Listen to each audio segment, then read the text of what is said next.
한 지혜로운 할아버지가 어린 손자를 무릎에 앉혀놓고 이런 이야기를 해줬습니다.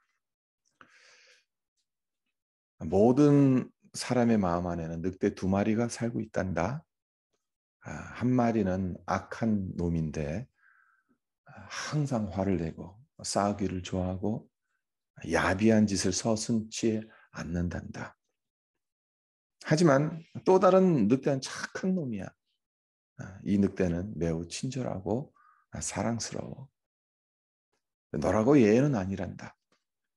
이 늑대 두 마리가 내 안에도 있단다. 할아버지로부터 이 말을 듣고 깜짝 놀란 손자가 한참을 생각하더니 할아버지께 질문을 던집니다. 할아버지, 그럼 내 안에 있는 두 마리의 늑대가 서로 싸우면 누가 이기는 겁니까? 어떤 늑대가 이기는 거죠? 할아버지가 빙그레 웃으면서 대답을 해줍니다. 네가 먹이를 주는 놈이 이기는 거다. 그렇습니다. 우리 마음 안에는 선과 악이 함께 존재합니다. 그리고 우리가 어디에 더 많은 관심을 쏟아붓느냐에 따라 우리의 마음을 선이 지배할 수도 있고 악이 지배할 수도 있습니다. 그렇기 때문에 우리 마음을 지키는 것이 참 중요한 문제라고 볼 수가 있는 거죠. 솔로몬은 이 점을 잘 알았고 그래서 오늘 본문인 잠언서 4장 23절에서 이렇게 말하고 있습니다. 모든 지킬 만한 것 중에 더욱 내 마음을 지키라. 생명의 근원이 이에서 남이니라. 이 세상에서 지켜야 할 것들이 어디 한두 가지겠습니까? 지켜야 할 것들이 참 많습니다. 하지만 솔로몬이 말하는 것, 그 어떤 것보다 가장 중요하게 지켜야 하는 것이 우리의 마음이다 라고 말합니다. 솔로몬이 이렇게 말한 이유가 무엇인지 우리는 잘 알고 있죠. 모든 것이 마음에서 시작하기 때문에 마음을 어떻게 먹느냐 그 여부에 따라 말이 달라지고 행동이 달라지고 삶이 달라지고 미래가 달라지기 때문에 우리의 마음을 지키라는 권면을 하고 있는 겁니다. 마음에 있는 것이 삶의 열매로 나타나는 거죠. 이 시대의 과학은요, 감정이나 언어나 이성적인 판단 그리고 행동을 뇌가 작용한 결과로 봅니다. 뇌의 통제하에 눈으로 보고 귀로 듣고 입으로 말하고 손으로 잡고 발로 걷는다라고 이해합니다. 우리 몸에서 이루어지는 그 모든 것들이 뇌가 관장한다라고 그렇게 보죠. 하지만 성경은 이와는 다른 관점으로 바라봅니다. 성경은 마음을 인간의 감정과 이성 그리고 말과 행동까지 통제하는 내면으로 봐요. 그러니까 뇌가 아니라 마음이 우리의 모든 것을 통제한다는 그러한 관점을 가지고 있어요. 잠언서 15장 13절에 이런 말씀이 나와요. 마음의 즐거움은 얼굴을 빛나게 하여도 마음의 근심은 심령을 상하게 하느니라. 마음이 얼굴과 심령, 즉 외면과 내면을 모두 좌지우지한다는 말입니다. 신약 성경에도 보면 이와 비슷한 말씀들이 참으로 많이 나오는데요. 대표적으로 누가복음 6장 43절에서 45절입니다. 제가 읽어드리겠습니다. 못된 열매 맺는 좋은 나무가 없고 또 좋은 열매 맺는 못된 나무가 없느니라. 나무는 각각 그 열매로 아나니 가시나무에서 무화과를 또는 찔레에서 포도를 따지 못하느니라. 선한 사람은 마음에 쌓은 선에서 선을 내고 악한 자는 그 쌓은 악에서 악을 내나니 이는 마음에 가득한 것을 입으로 말함이니라. 그러니까 좋은 열매를 맺는 좋은 나무, 나쁜 열매를 맺는 못된 나무의 결정적인 차이가 뭐라고 말합니까? 마음이라고 예수님께서 말씀하고 있죠. 마음에 선으로 차 있으면 좋은 열매를 맺고 악으로 차 있으면 못된 열매를 맺는다라고 예수님께서 말씀하고 있습니다. 그렇습니다. 성경은 뇌가 아닌 마음으로 우리의 내면과 외면을 다스린다. 이렇게 말합니다. 그렇다면 이렇게 중요한 우리의 마음을 어떻게 해야 지킬 수 있겠는가? 그 구체적인 방법은 무엇인가? 오늘 본문 말씀에서 솔로몬은 세 가지를 제시하고 있습니다. 그것이 무엇인지 함께 살펴보고자 하는데요. 첫째, 구부러진 말과 비뚤어진 말을 버리고 멀리하라는 거죠. 24절을 볼까요? 구부러진 말을 내 입에서 버리며 비뚤어진 말을 내 입술에서 멀리하라. 여기서 구부러진 말, 비뚤어진 말은 거짓말을 말합니다. 진리를 왜곡시키는 말을 가리켜요. 상처 주는 말을 뜻합니다. 그러니까 거짓말하고 진리를 왜곡시키고 상처 주는 말들, 이런 말들은 입에서 버려야 한다. 멀리해야 한다. 그래야 우리의 마음을 지킬 수 있다라고 솔로몬이 매우 단호하게 말하고 있는 겁니다. 잠언은 혀를 어떻게 사용해야 할지에 상당한 지면을 할애하는 책이라고 볼 수 있어요.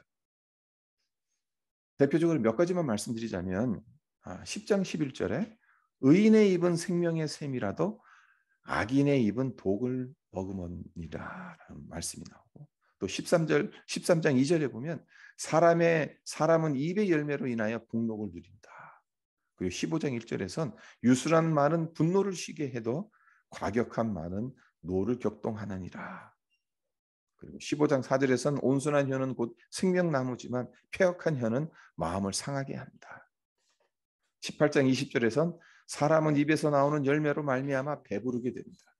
그리고 25장 12절에선 경우에 합당한 말은 아로 새긴 은 쟁반의 금사관이라. 그러니까 잠언에 보면 말에 대한 훈계들이 참으로 많이 나옵니다. 그러니까 우리의 마음을 어떻게 지킬 수 있냐? 우리의 말을 지킴으로. 어떤 말을 하느냐? 그것으로 우리의 마음을 지킬 수 있다는 거죠. 성도 여러분, 우리는 어떤 말을 하고 있습니까? 가정이나 교회 그리고 직장에서 우리가 내뱉는 말 한마디가 생명을 살리는 약으로 기능합니까? 아니면 생명을 죽이는 도구로 기능하는 건가요? 구부러진 말과 비뚤어진 말을 아예 하지 않는 것 정말 어렵기는 합니다만은, 그럼에도 불구하고 구부러진 말과 비뚤어진 말을 멀리하고 버려야 한다는 것. 그래야 우리의 마음을 지킬 수 있다는 사실을 우리의 마음에 새겼으면 좋겠습니다. 그리고 우리의 마음을 지키기 위해서 필요한 두 번째 것을 솔로몬이 제시하고 있는데, 그것이 무엇인가 하면 우리 눈을 지키라고 합니다. 25절을 볼까요? 내 눈은 바로 보며 내 눈꺼풀은 내 앞을 곧게 살펴라. 교통사고의 원인이 여러 가지가 있습니다. 많이 있습니다. 그 중에서도 가장 큰 원인이 뭐냐? 전방 주시 태만이라고 합니다. 그러니까 앞을 잘 보지 않고 다른 곳에 시선을 분산하다 보면 사고 날 가능성이 매우 높아지는 거죠. 운전할 때는 앞을 똑바로 보고 가야 되는 거예요. 내 인생이라는 길에서 운전하는 것 역시 마찬가지진 않을까요? 앞을 보지 않고 자꾸 다른 곳에 눈을 돌리게 되면 어디 가서 부딪히게 되어 있어요. 흔히 눈을 마음의 창이라고 말하죠. 근데 왜 이 말을 하는 것이겠습니까? 눈을 보면 그 사람 마음 상태를 어느 정도 파악할 수 있다. 눈은 마음 안에 있는 것을 밖으로 보여주는 통로이다. 이런 의미로 이 말을 하는 거잖아요. 그런데 창이 존재하는 것이 안에 있는 것을 밖으로 보여주기 위한 뿐이겠습니까? 그렇지 않잖아요. 창을 통해서 안에서 밖에 있는 것을 보는 경우도 많지 않습니까? 안에 있는 것을 밖으로 드러내는 역할도 하지만 밖에 있는 것을 안에서 볼 수 있게 하는 것이 창의 역할이에요. 그러니까 눈을 통해서 우리를 둘러싼 삶의 여러 상황들, 사건들, 그리고 정보가 우리 마음으로 들어오는 거예요. 그래서 무엇을 보느냐에 따라 마음이 달라지죠. 다윗을 예를 들어 볼까요? 평상시 같았으면 부하들과 함께 전쟁터에 나가 있어야 할 다윗이 어느 날 어떻게 하죠? 전쟁터에 나가지 않아요. 게으름을 피웁니다. 늦게까지 잠을 자요. 그리고 늦은 오후에 일어나서 궁궐 옥상에 올라갑니다. 근데 그곳에서 보지 말아야 할 것을 보게 되죠.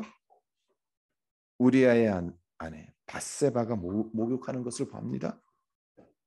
처음 본 순간 그냥 눈을 감아버렸으면 괜찮았을 텐데 그냥 뚫어지게 쳐다봤어요.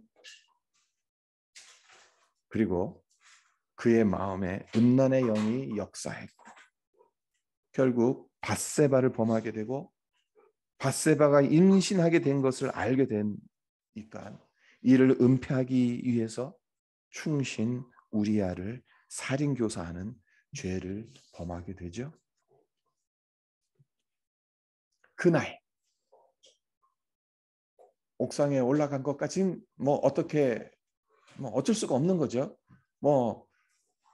매일같이 전쟁터에 나가서 싸울 수는 없는 거잖아요. 하루 정도 충분한 휴식을 취할 수가 있는 거잖아요. 늦게까지 잠을 잘 수 있는 거잖아요. 궁궐 옥상에 올라가서 남의 집 여인이 목욕하는 모습, 그 우연스럽게 본 것이시죠. 거기까지는 잘못이 없겠죠.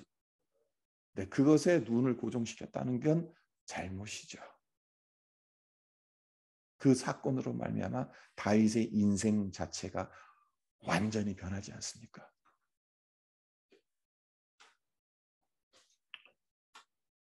우리의 눈은 어디를 향해 열려 있냐라는 것을 우리는 생각해 볼 필요가 있다는 겁니다. 우리 성도들의 눈이 향해 있어야 할 곳은 어디냐는 겁니다. 이 세상과 사람, 물질이 아니라는 겁니다. 예수 그리스도께 우리의 눈을 고정시켜야 한다는 거죠. 견물생심이라는 말이 있지 않습니까? 보는 것에 따라 우리의 마음이 동하게 되어 있어요. 우리 눈이 얼굴 옆이 아닌 앞에 붙어 있는 이유를 한번 곰곰이 생각해 보세요. 똑바로 보라고 앞에 붙어 있는 것은 아니겠습니까? 그리고 솔로몬이 눈꺼풀은 내 앞을 곱게 살피라고 말하는데 무슨 의미겠습니까? 우리의 앞귀를 살펴보라는 의미입니다. 함정이 도처에 널려 있으니까 눈꺼풀을 들어 올려서라도 앞을 곱게 살펴보라는 겁니다. 세상이 주는 화려함 뒤에는 함정이 있기 마련입니다.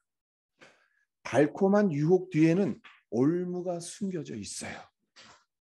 그렇기 때문에 이런 것들을 피하기 위해선 눈꺼풀을 들어 올려서라도 앞을 곱게 살피지 않으면 안 됩니다. 우리 눈이 항상 하늘을 향해 고정되어 있어야 예수 그리스도께 시선을 고정시켜야 우리의 마음을 지킬 수 있는 겁니다. 그냥 난 내 마음을 잘 지킬 수 있어. 그렇게 마음 먹는다고 해서 마음을 지킬 수 있는 문제가 아니라는 겁니다. 우리의 입술을 지켜야 하는 것이고 우리의 눈을 지켜야 우리의 마음을 지킬 수 있다는 거예요.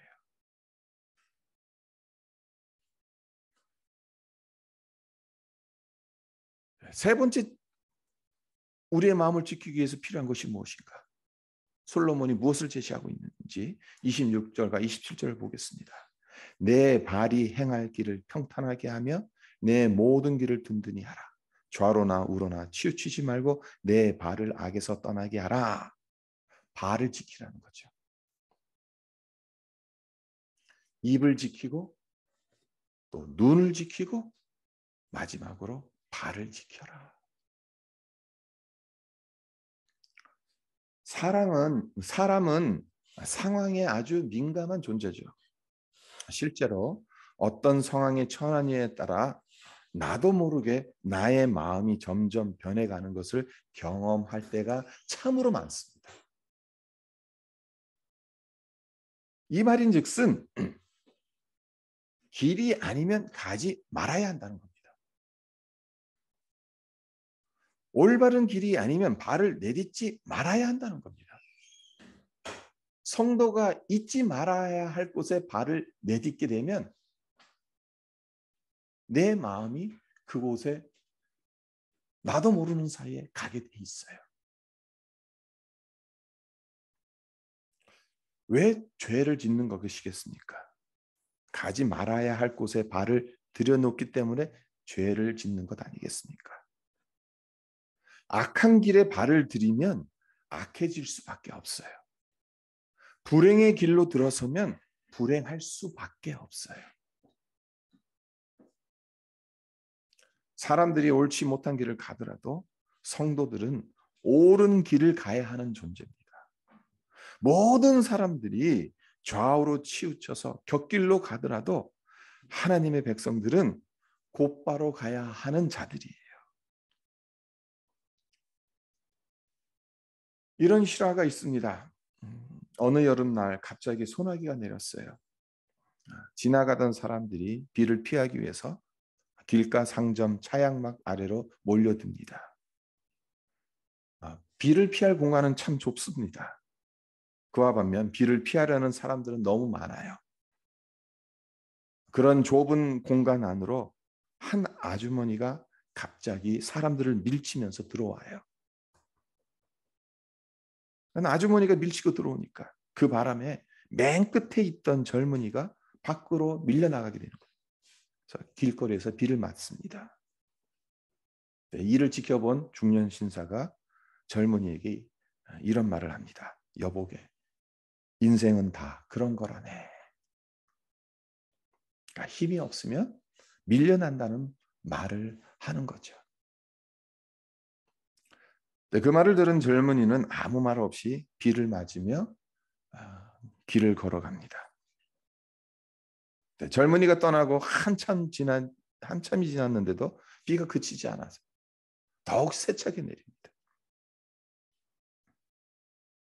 차양막 아래 있던 사람들은 이러지도 저러지도 못하고 뻥 뚫린 하늘만 쳐다봅니다. 그 순간 밖으로 밀려나 비를 홀딱 맞으며 가던 길을 갔던 젊은이가 어디서 났는지 비닐 우산 여러 개를 가지고 와서 사람들에게 하나씩 나눠줍니다. 그러니까 비를 피하던 사람들이 다들 고맙다면서 우산을 받아 각자의 길을 갔어요.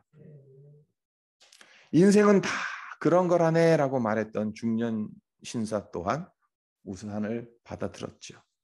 그때 청년이 그에게 이런 말을 합니다. 선생님, 인생이 다 그런 것만은 아닙니다.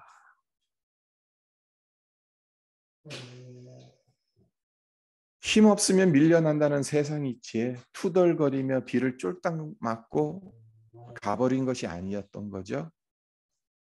인생이 다 그런 것만은 아니라는 것을 자기는 비를 맞았지만 다른 사람들은 비를 맞지 않게 하기 위해서 비닐 우산을 사들고 돌아온 거죠. 그러니까 이 세상에 통용되는 그 이치를 그의 발로 아니다. 그렇지 않을 수도 있다라는 것을 직접 증명해 보여준다는 거죠.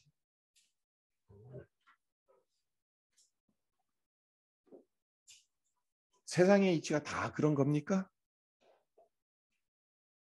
우리 힘으로는 세상의 이치를 어떻게 바꿀 수 없는 것처럼 보이죠? 설령 그렇다 하더라도 우리에게는 올바른 길을 걸어갈 수 있는 발이 있습니다.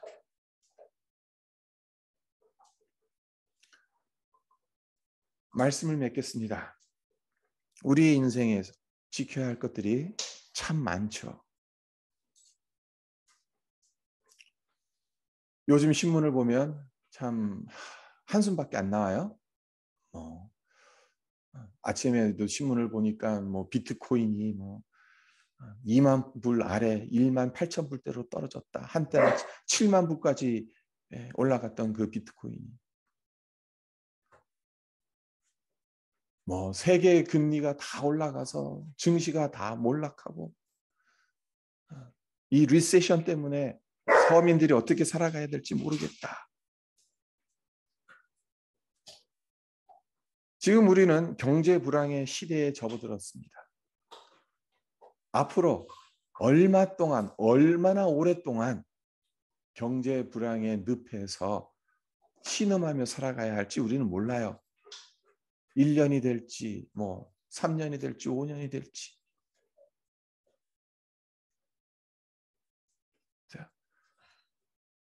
그러니까 경제 전문가들은 이럴 때 현금을 최대한 확보해야 된다. 그런 말들도 해요.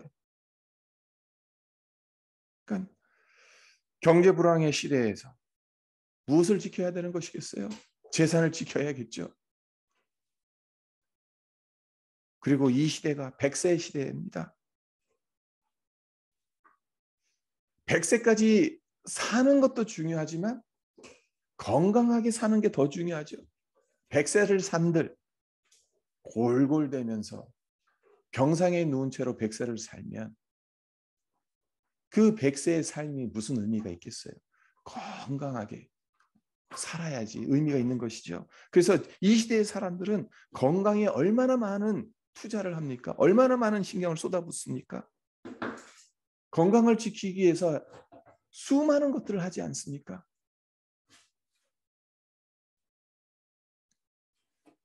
그렇습니다. 우리의 재산도 지켜야 합니다. 우리의 건강도 지켜야 되고 우리의 자식도 지켜야 되고 지켜야 될 것들이 너무나도 많아요. 하지만 오늘 본문 말씀에서 솔로몬이 뭐라고 말합니까? 그 무엇보다도 모든 지킬 만한 것 중에 정말 더욱더 지켜야 하는 것이 있다. 우리의 마음이다.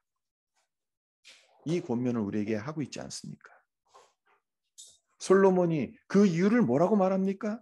우리 생명의 근원이 마음에서 나오기 때문이라고 말하지 않습니까? 우리 마음에 무엇을 담아 두느냐에 따라 삶의 열매가 결정되기 때문에 그렇다라고 말하는 것 아니겠습니까?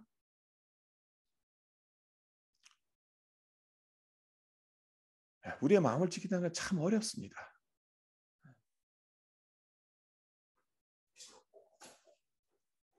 네, 솔로몬은 우리의 마음을 지킬 수 있도록 필요한 것 3가지를 우리에게 제시해 주고 있어요. 말을 지켜라. 비뚤어진 말.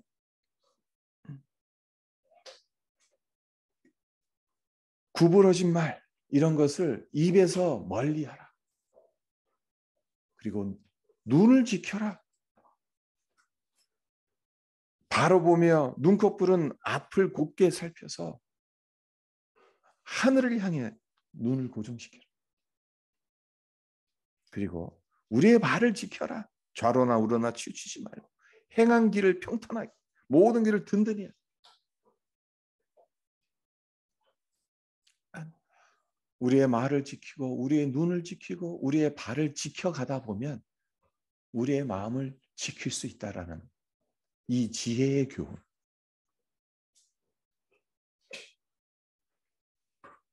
평생 우리의 마음을 예수님을 위해 지켜야 하는 의무가 우리에게 있어요.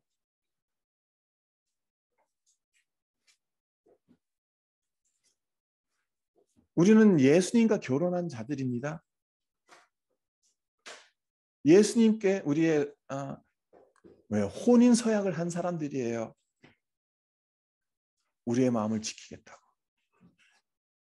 어떤 유혹 앞에도, 어떤 상황 속에서도 주님을 향한 우리의 마음을 지키면서 살아가겠노라고 서약한 사람들입니다.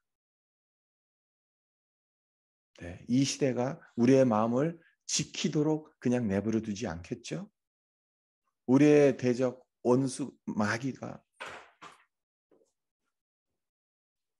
예수님을 향한 우리의 마음을 계속해서 잠식시키게 하겠죠? 네. 우리가 이 세상을 살아가면서 주님을 향한 우리의 마음을 지키기 위해서 얼마나 정말 열심을 내고 있는가, 최선을 다하고 있는가, 우리의 입술을 얼마나 잘 지키고 있는가, 우리의 눈을 얼마나 잘 지키고 있는가, 우리의 발을 얼마나 잘 지키고 있는가. 이 시간 우리 스스로를 다시 한번 점검해보고, 또 우리가 걸어가야 하는 우리의 인생의 그 여정, 비록 부족합니다. 연약합니다. 계속 실수합니다. 실패합니다. 그럼에도 불구하고 하나님 주의 성령께서 우리를 붙들어 주셔서, 우리를 인도해 주셔서 우리의 말, 우리의 눈, 우리의 발을 지켜서 우리의 마음을 지키며 하나님께 영광 올려드리는 그런 삶을 살아낼 수 있도록 도와주십시오. 기도하는 우리 모두가 되었으면 합니다. 함께 기도하겠습니다. 하나님 아버지, 우리가 인생길을 걸어가면서 예수님을 향한 우리의 마음을 지키면서 살아가야 되는 존재들입니다. 우리는 주님과 결혼한 존재고 우리의 마음을 주님께 내어드린 존재들입니다. 평생 동안 이 마음을 지키면서 살아가야 되는 존재들이지만 이 세상이 우리의 마음을 예수님께 고정하도록 내버려 두지 않습니다. 우리의 대적 마귀가 어떻게 해서라도 이 마음을 빼앗아 가려고 합니다. 하나님, 정말 그러한 광야 같은 인생길에서 하나님, 우리 스스로는 우리의 마음을 지킨다는 것이 너무나도 버겁습니다. 힘듭니다. 넘어질 때도 많고 실패할 때도 많습니다. 하지만 그럼에도 불구하고 성령 의지에서, 말씀 의지에서 우리의 말을 지킬 수 있도록, 우리의 눈을 지킬 수 있도록, 또 우리의 발을 지킬 수 있도록 도와주시옵소서. 그래서 주님을 향한 우리의 마음을 끝까지 지키며 하나님께 영광 돌리고 우리가 걸어가야 할, 천성을 향해 달려가야 할 그 길을 온전히 걸어가게 하여 주시옵소서. 감사드리며 예수님의 이름으로 기도합니다. 아멘.